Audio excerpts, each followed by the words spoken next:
Have you ever wondered how different the Naruto story would be if Itachi Uchiha had been discovered as an Akatsuki spy? Well, in part 1 all the way to part 3, I looked at exactly this scenario, and at the end of part 3, I said that if the video got to 4,000 likes, I would make a part 4. Well, we came about 700 likes short of that like goal, and even though I said I wouldn't make a part 4 unless it hit that, I went ahead and I got some cut scenes done for the key scenes in this what if that you guys are absolutely gonna love, whether they be transition scenes or whether they be actual fight scenes. Now, with all that being said, before you get into part 4, if you have not seen parts 1 through 3, I highly recommend doing so, because otherwise, due to all the major changes that happen in this timeline, you're gonna be absolutely lost and you're not gonna understand what's going on. And on one final note before we get into part 4 of this video, I just want to say that if this video hits 1,000 likes, I'll have part 5, and I gotta say part 5 is gonna be pretty damn crazy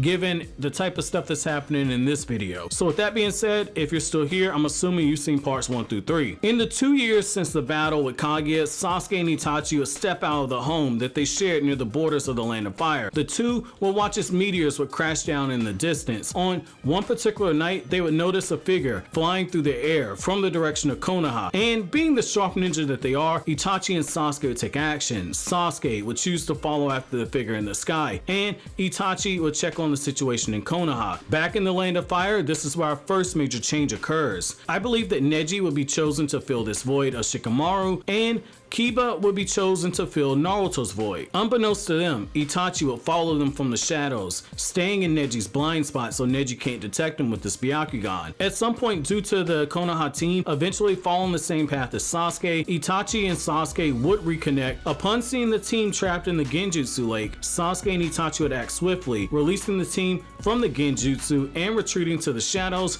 before anyone realized they were there. Once Team Neji passes through the lake, Sasuke would recognize the lake was cloaked in chakra. With this Rinnegan, Sasuke would absorb the chakra from the lake, returning it back to regular water. The two would quickly make their way underwater and follow after Team Neji. From here, nothing major changes. The major change that occurs is on the moon. I still believe that Hinata would agree to marry Toneri. However, I do believe that even though Naruto's dead, Hinata still tries to come up with a way to undermine Toneri and save the village. It would be during the moments after this that Team Neji would begin fighting the puppets, and this would be when Sasuke and Itachi make their move. It would be in the aftermath of this battle with the puppets that the two Uchiha brothers will split up, and this is where a major change occurs. Upon seeing Toneri with Hinata by the Tensagon energy vessel, I could see Kiba attempting to free Hinata. However, with a single blow, Kiba would be killed by Toneri, leaving Sai to fight alone, while Akamaru's paws scratched at Kiba's face, trying to wake him up to no avail. Just then, crows would appear around Toneri. Taking advantage of the distraction,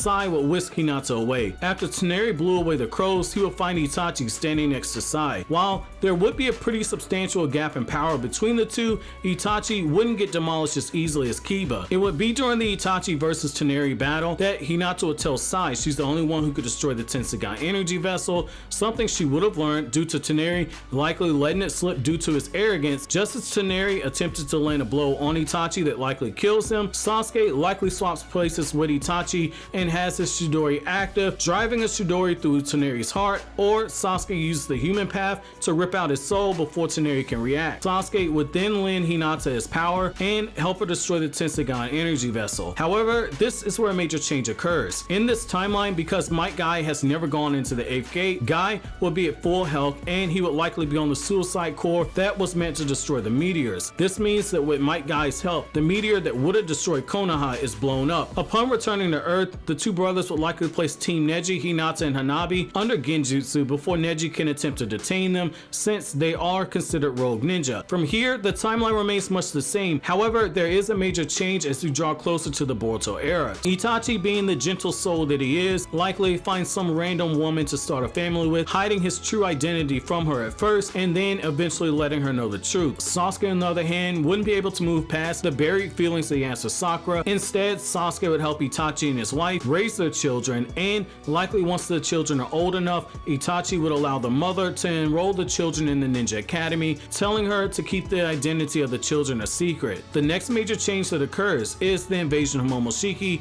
Kinshiki, and Urashiki. The Shinobi Alliance wouldn't exist, but there would still be a Chunin exams. However, Boruto and Sarada would never have been born, and Mitsuki would never be allowed in Konoha due to Orochimaru's past actions. Also, in this timeline, while there would be no Biju to hunt down, due to all of them being sealed away inside the Gidomazu statue, a large collection of chakra would be gathered in one location, and it would draw Momoshiki to the Chunin exams. Watching from the shadows would be Sasuke and Itachi, who would have come to the exams and used the chakra suppression jutsu to cloak their chakra to near zero, so they will be able to watch Itachi's children in the exams. Upon seeing Momoshiki and Kinshiki attacking, Itachi will make a beeline for his own children. While Konoha ninja began to evacuate the civilians, those who did try to fight the tree of Otsutsuki would make the mistake of using ninjutsu, to which Momoshiki would absorb and fire back, destroying large chunks of the arena and chunks of the village in the process. I could see Urashiki going on to steal chakra from Guy and Rock Lee once they use the inner gates. Meanwhile, after getting his children and his wife to safety, Itachi would make his way back through the village, fully aware that using ninjutsu against Momoshiki was completely out of the question. After seeing Konoha ninja have chakra thrown back at them several times more powerful, blowing up sections of the village in the process, it would be here that the following scene would occur.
I do believe that Itachi, who would be 36 years old at this point, would have already reached his peak in power and would have at least been on par with Darui, who was able to hold his own against Momoshiki in the Boruto movie novelization, with Kinshiki acknowledging Darui's taijutsu skill being in the same league with the fatigued Naruto and Sasuke. Itachi will be able to hold his own for a period of time against Momoshiki long enough for Sasuke to help the Kages defeat Kinshiki. Given how powerful Sasuke is, I do believe he'd be able to land the killing blow on Kinshiki. Now, due to it not being known whether or not Kinshiki can pass on karma, I'm going to assume that he can't do so. This means that Sasuke will be able to both see Itachi's battle in the distance as well as Urashiki likely fighting against Neji and Tenten in the other direction. He'd inform the Kages that there are 2 more invaders and tell the Kages to rush after Urashiki and that he'd go help his brother fight Momoshiki. As shown in the scene earlier, Sasuke would arrive in just enough time to save Itachi from being killed. Seeing Konoha burning burning to the ground for a second time in 15 years, only this time not at his own hands. This would enrage Sasuke as he stared at Momoshiki. The rage would build all the more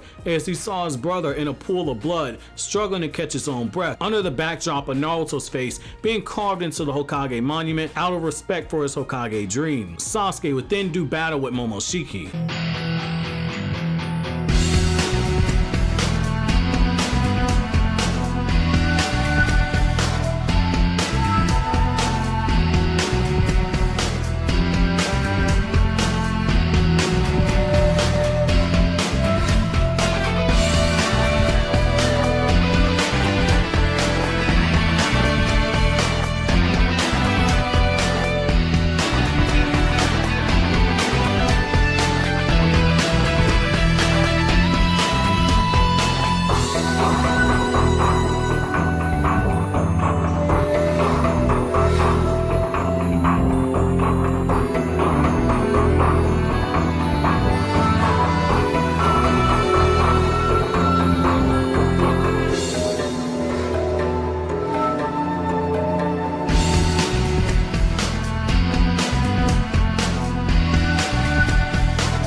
After crushing Momoshiki with the Chibaku Tensei, Sasuke would be given the Karma Seal by Momoshiki. However, unlike in the original timeline, Urashiki isn't able to escape due to fighting the 5 Kages as well as Neji and Tenten. Sasuke would use a Sharingan to read the weakened mind of Urashiki, then learn the story of Kage and the Otsutsuki clan. Upon gathering this intel, I do believe that Sasuke would kill Urashiki and escape before the 5 Kage could confront him.